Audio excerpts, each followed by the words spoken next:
What's up, guys? This is Stevan and I'm here with my dad, Steve. We're here to talk about a really cool wrestling topic. But before we get into that, subscribe to the channel, like this video, notification bell's on, and let's get into it. One of the things that we were talking about last week in our video, Penn State's secret, was, coming in, being prepared for practice, and sometimes having a little bit of nerves during practice and having a plan going through it. But me and my dad have been kind of discussing lately about some of the things that I would do and that we would do together to get me mentally ready to go into practice and make the most out of every workout we have.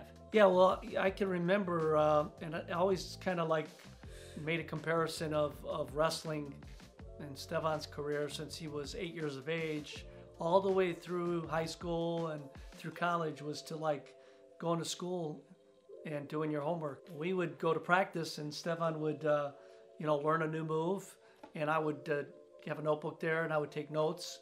Stevan would take mental notes, and then we talk about it afterwards, right? Yep. And then we always did homework afterwards. So usually after a practice, what would happen usually? Usually after practice, we would stay there, work for another, 30 minutes to an hour, at least, I think, just to really digest practice. And either we would work on a lot of the things that I was doing wrong at practice. That's the first thing to address because, digesting and figuring out what you did wrong immediately afterwards is the best way to kind of address a problem head on, especially in wrestling. You go into a workout sometimes, you do a lot of good things, a lot of things great, but there's some things that you don't do well and you remember them right away, like how you gave up your takedowns, sometimes how I was giving up 2 or 3 takedowns this practice because of this, or I made a mistake here, and or during the positional goes I lost because I was giving up front headlocks, just for example. Figuring out what it is that you're doing wrong, and then being able to go and address it, work on it right away to fix it while it's hot, while it's fresh in your memory, and you can really address it, because after some time's passed, one, you kind of forget about it and it doesn't seem too serious anymore, and then you still keep making the same problems over and over again. Yeah, I think that's important, because I think our whole journey together, Stevan, has been kind of one area of improvement. We'd work on it, and then like you said, after practice we'd work on it, right? Yep. We'd go home, and then on the way to practice we're talking about that position and what are we going to do different about it, and then we're going to try a trial run to see how that area, that one particular area, if it's defense, for example, not letting anyone, all we did that practice was making sure no one got to your leg, and if they did, that we would address that situation correctly, correct? Yeah. So really the whole journey for us has been from one problem to another problem to another problem to another problem. Exactly. Wrestling can be kind of overwhelming at times for young wrestlers and for even high school and college wrestlers, right? Yeah. I mean, there's a lot going on. There's a lot of positions you can work on. There's a lot of things you can work on. But I think if you take them one thing at a time, one step at a time, the old saying, inch by inch, it's a cinch. Well, if you try to take on the whole mile at once, it's a little overwhelming. But if you just go one step at a time, just take what's in front of you there. Well, I also think that practice sometimes it's really easy to go through the motions, and I don't think a lot of wrestlers mean to do that every time. They're trying to get the most out of the workouts, but sometimes the way that practice is structured, going in and warming up, kind of, doing the same thing every time as a routine for your warm up and your stretching. Sometimes it's easy to get off track there, and then going in and drilling and kind of working on the moves that the coaches want you to do versus some of the moves that maybe are more important that you need to be working on, because you have your own specific needs. You're going into a practice system that's for everybody, that isn't maybe specifically for you. So you have to learn where to spend your time and energy focusing during the drills that you're doing, and how you can make it, effective and productive for you. I think that's one of the most important things you can do mentally going into practice, because you have to know that not every practice, especially these general ones where they're getting you warmed up, you're getting loose, they're putting you through drills, you're getting your heart rate up, you're gonna go live, they're gonna push you, and you're getting really good shape out of it. Those practices aren't directly, built for you specifically. So you have to mentally dial in, focus in before practice of what you need to be doing when you're at those times. So you're not just going through the motions and just, just generally doing practice, because that's where a lot of bad habits can happen, right? I think that's so powerful what you just said there. And guys who are listening out there, coaches, kids, wrestlers who are wrestling, or if you're working with, a high school team or something, is to make sure that what Stevan just said, I mean, teach your athletes, teach your kids to put together a game plan for themselves outside the parameter of what's going on in practice, because each practice is going to be run for the masses, the group, correct? Yep. It's not going to be tailor-made specifically for a Stevan, for a Mike behind the camera there when he was wrestling, or, you know, for me in jiu-jitsu when I was going to practices. I had my areas that I needed for improvement. Yeah. Stevan in wrestling has his areas. So what you need to do, I think, is what Stevan said there is, you know, we talked about journaling a little bit in the last series that we did, but you know, keep a notebook with you, because he always did. Jot down a couple things that you didn't like about practice, and then jot down a couple things you did well. And those things that you didn't do well, talk to your coaches after practice, or your dad, or somebody that's close to you that you trust and you believe in, and get some answers to it.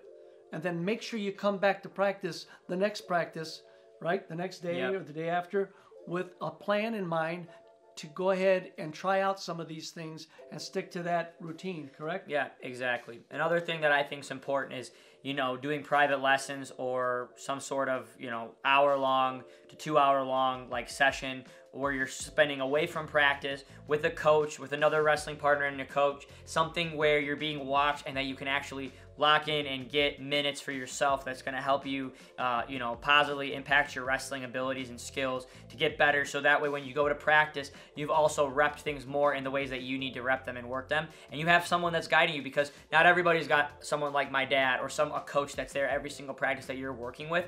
And I know a lot of people always come and ask me like, well, what do you do like if you don't have a coach? Well, this is where, you know, wrestling is a sport. You have to go and find that. You have to go and search to find there's, you know, you go to club practice, there's going to be coaches, and most of them teach individuals or give private lessons that you're able to do, or find a partner to work with. And most of them are probably willing to work with you. So I mean, even if they're charging money, they'll probably find a way to work with you financially if it's really hard for you to. But I think, you know, going that little bit of an extra mile to spend that time, you know, there's so many high-level wrestlers that are still involved in the wrestling community for the youth and high school levels. You know, NCAA champions, NCAA All-Americans, world team members, etc., working with, you know, high school teams and younger that can really help you wrestle and help you get better. And I think that's a way that you can kind of tackle that, kind of like putting that energy in, and it will then help you, you know, focusing off practice when you do go to the group-led practices like a high school workout, a college workout, you know, your regular, you know,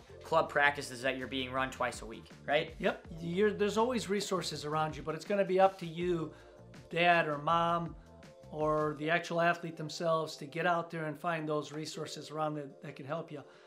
Back to the schoolwork thing and homework, you've got to treat it like it's important to you. You're not going to get good grades in school if you're just going to class and not coming home and practicing those math problems or doing your homework. It applies for wrestling too. Applies to wrestling. I mean, he got better because he'd go to practice, come back, work on it, think about it, and then be prepared for that next practice. So in a nutshell, Stevan, I mean, you know, what advice would you give these kids and these young men and women that are out there watching here, and coaches that are watching, to like, how do you, you know, they're coming to practice, you see them coming in, they throw their backpacks off, they put their shoes on, they're laughing, they're joking, they're getting ready, they run around for a while, they're talking, they're jawing, right? Yeah. And the music's playing, and then, okay, let's do double legs, let's do single legs, and, you know, I mean, then, you know what, end of practice, you didn't get any better. I mean, yeah. So how do you... I think that just to answer the question that you're saying and what you're bringing up is, it's very, very, very easy for coaches and wrestlers.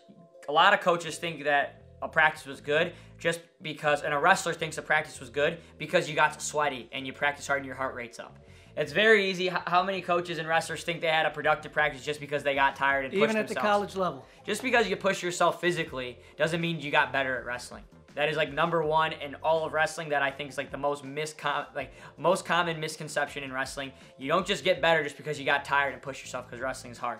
Okay? You probably got worse, to be honest. There's a better chance you got worse. Because you probably were practicing bad habits that you had before, because you didn't go home, and you didn't practice, and then you got tired, and you got anything. sloppy, and you made mistakes. Yeah. So, being locked in and trying to focus on those fundamentals and the positions and the things you're supposed to be working on, it's not going to be an easy transition to fix bad habits and make them new. But having that plan before practice, after practice, from private lessons, bringing that attitude and consistency into the practice room every day. That's what's going to make you better. And then when you're tired, able to execute that when you're tired and you get in better shape and can push yourself little by little, that's how you're going to be better. Because I've said it once, I'll say it more. One of the reasons I really enjoyed wrestling and liked wrestling was because there was something wrong in my wrestling, or I lost a match. I could go to the practice room, back to the drawing board, fix it in the room, go in my matches and get my hand raised and win the match because of the things that I fixed. That is one of the most rewarding things in the sport of wrestling, because you're the one that's accountable. It makes you better, right? You're the one in control of that. And you're the one in control. So it's about consistently be on this journey. So if you think it's difficult, let's just kind of make it simplify it again. Find out what it is, that one area that you have today that you're struggling with, whether it's you know it yourself or your coaches know it, right? Mm-hmm. Next, get a coach or somebody to help you come up with the solution to the problem. Once you have that solution to the problem, rep how you're going to correct that problem. And put a game plan together, how you're going to come back the next practice and focus on that area during that whole practice till you might have to do it 2, 3, 4 practices in a row till it becomes 10 practices in a row. Till it becomes a habit. Now you can, and only then can you move on to the other positions. To the other positions. You can't be doing 10 different things at the same time. You can be wrestling, but you got to fix one thing at a time. And I think that's one thing that you were always able to do really well, and you always stuck to that. You found a problem, you identified it, you focused at it, and you drilled it enough, practice after practice after practice, till it became a habit. Now and only then could you move on to the next problem. Exactly. All right, guys. Well, that's it for today. Thanks for watching, and remember to subscribe, like the video. World champs in everything we do, baby. Let's get it.